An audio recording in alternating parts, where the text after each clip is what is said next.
hope you're all doing well, staying healthy, all that stuff. Today I wanted to talk about how sometimes it can kind of feel like we're walking through the wilderness in life and spiritually, we don't really know where to go next, what's happening, all that kind of stuff. And so if you go on an international trip, sometimes you might have to get a travel agent to kind of help you out with plane tickets and planning all that stuff. A couple of years ago, 7 of us from the church went on a trip to Southeast Asia, and I was in charge of getting all the plane tickets and all that stuff. So I had to call one of those like travel companies like Orbitz or Travelocity or whatever, one of those places, to help me get those tickets. So I had to, when I got the tickets, I literally had to spell out every single name of every person, middle, first, last name, and by saying like M as in mac and cheese, E as in elevator, L as in love, and every single person. I'm pretty sure I had to do it twice, but it might have only been one time, but it just seemed like twice because there were so many names and so many letters.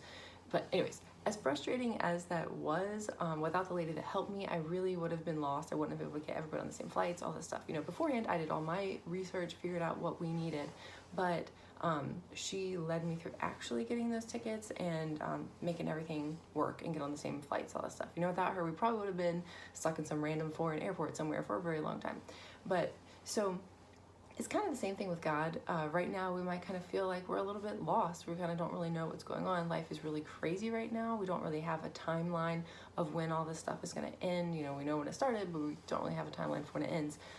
So should we be freaked out? Should we be like, man, this is crazy, what should we do? No, God, he's still in control and he still loves us and he's still leading us, just like that travel agent helped me get the tickets. She led me through getting all that stuff, and just like God did with the Israelites back when they were in the wilderness for 40 years. So for the Israelites, they were in Egypt as slaves, and so God led them out of there and he led them out into the wilderness. So they were wandering in the wilderness for 40 years. So God led them by a cloud of smoke and then also a pillar of fire. But God wasn't just letting them wander for no reason and just kind of aimlessly walking around. He had a reason and a purpose for every day that they spent out there. So, after a while of them being in the wilderness, this is what happened in Exodus 16, 2-4.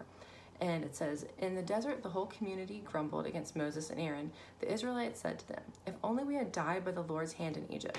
There we sat around pots of meat and ate all the food we wanted, but you have brought us out into this desert to starve this entire assembly to death. Then the Lord said to Moses, I will rain down bread from heaven for you. So God had plans for the Israelites, but they kept forgetting all that he had already done for them over all these years, over their entire existence. But so they kind of stopped trusting God. It's sad because God just wanted to have this relationship with them. He wanted them to keep growing in that relationship and that friendship. But they just kept walking away from him over and over and over, kind of like we do in our own lives with the Lord. So I also wanted to read Deuteronomy 8:2. And it says, remember how the Lord your God led you all the way in the wilderness these 40 years to humble and test you in the order to know what was in your heart, whether or not you would keep his commands. So there's 2 things that I want to talk about that we can learn from the Israelites' 40 years of being in the wilderness that, we can kind of apply to our time in a worldwide pandemic. So those 2 things are God wants to humble us and he wants us to trust him. So a lot of the time it's easy for us to feel like we're in control of everything, but we aren't. We can barely control anything, honestly. God wants us to remember that he's in control and that we should trust him, obey him, and be thankful for, what he's taken care of for us. We need to humble ourselves and ask God to be in control and stop trying to take charge of everything on our own.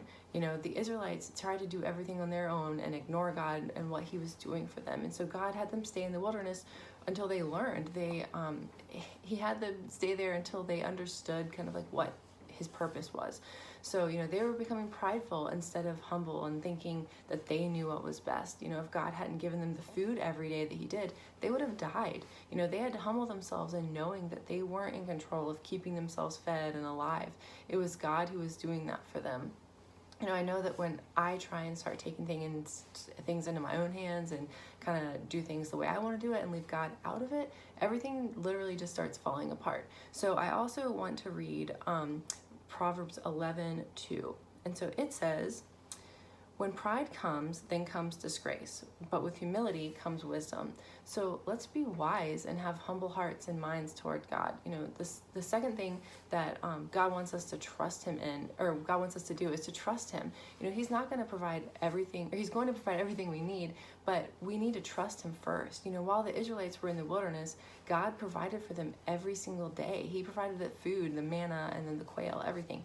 So they had they had to just trust Him and know that He was providing their next meals, not themselves. It wasn't them providing for themselves. It was, they had to just trust and put that in His hands. So this all shows us that when we're in the wilderness, kind of like the Israelites were, and we don't know what's next or when this is going to end, God is in control, and He's still going to provide for us. He wants us to be humble and to allow Him to be in control. He wants us to trust Him and not try and take everything into our own hands and in our own minds. Be like, you know what, I know what's best, or He doesn't want us to just panic and go crazy and be like, the world is coming to an end. He wants us to, no matter our situation, to know that He loves us and that every one of us is important to Him, and He has plans for our good in the end of all of this. He wants us to grow closer to Him and during this time. And so 3 things to just finish up. Read Exodus 16 just to kind of see the whole picture or more of the picture and see how God provided for the Israelites in the food area of being stuck in the wilderness.